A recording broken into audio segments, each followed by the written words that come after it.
Correct 11 മണിയായപ്പോൾ നമ്മുടെ നായക്കുട്ടി ഇതാ ഫുഡ് കഴിക്കാൻ വേണ്ടി വന്നിട്ടുണ്ട് കേട്ടോ. ഈ നേരത്താണ് പൂച്ചക്കുട്ടികൾക്ക് എന്ന് ഞാൻ മീനും ചോറും കൂടി കൊടുക്കുക കേട്ടോ. അപ്പോൾ മീനൊക്കെ 3-4 ദിവസത്തേക്കൊക്കെ വേവിച്ചിട്ട് ഞാൻ ഫ്രീസറിൽ വെക്കുകയാണ് പതിവ്. അങ്ങനെ കുറേശ്ശെ എടുത്ത് കൊടുക്കും. അപ്പോൾ അവൻ ആ ടൈമൊക്കെ അറിഞ്ഞിട്ട് വന്നിരിക്കാനുണ്ട്. അപ്പോൾ ഞാൻ പൂച്ചക്കുട്ടികളൊക്കെ കൂട്ടിൽ പൂട്ടിയിട്ടിട്ടാണ് കൊടുക്കുന്നത്, അല്ലെങ്കിൽ ഇവനെ ഉണ്ണാൻ സമ്മതിക്കില്ല കേട്ടോ. അവർക്ക് ഭയങ്കര പേടിയാണ്. അപ്പോൾ ഇതാ മീനും ചോറും കൂടി മിക്സ് ചെയ്തിട്ട് വെച്ച് കൊടുത്തപ്പോൾ കഴിക്കുന്നുണ്ടില്ലേ, നല്ല ആർത്തിയോട് കൂടി കഴിക്കാനുണ്ട്. ഭയങ്കര ഇഷ്ടമാണ് കേട്ടോ അങ്ങനെ കഴിക്കാൻ. അപ്പോൾ രാവിലെ മുറുക്ക് ബിസ്ക്കറ്റൊക്കെ കൊടുക്കാറുണ്ട് കേട്ടോ. പിന്നെ ഈ ഫുഡൊക്കെ കൊടുത്തിട്ട് എന്താണ് ഈ നായക്കുട്ടി നന്നാവാത്തതെന്ന് ചോദിച്ചു കഴിഞ്ഞാൽ, ഈ നായക്കുട്ടി നന്നാവാത്തൊരു ബുദ്ധിമുട്ടാണ്. കാരണം ഇത് പാരമ്പര്യമായിട്ട് ഈ നായക്കുട്ടികൾ ഇങ്ങനെയാണ് കേട്ടോ.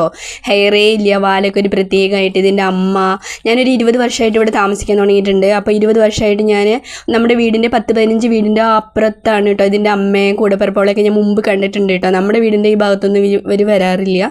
ഈ നായക്കുട്ടി എങ്ങനെയോ നമ്മുടെ ഇവിടെ ഇങ്ങനെ എത്തിപ്പെട്ടതാണ്. അപ്പോൾ അത് വന്ന് കഴിഞ്ഞ സമയത്ത് അതിന് മേത്തൊക്കെ നിറയെ മുറിയും കാര്യങ്ങളും വെള്ളം ചോരയൊക്കെ വന്നിട്ടുണ്ടായിരുന്നു. അതൊക്കെ നമ്മൾ ആ ഗുളിക കൊടുത്തോടുകൂടി നിന്നിട്ടുണ്ട് കേട്ടോ.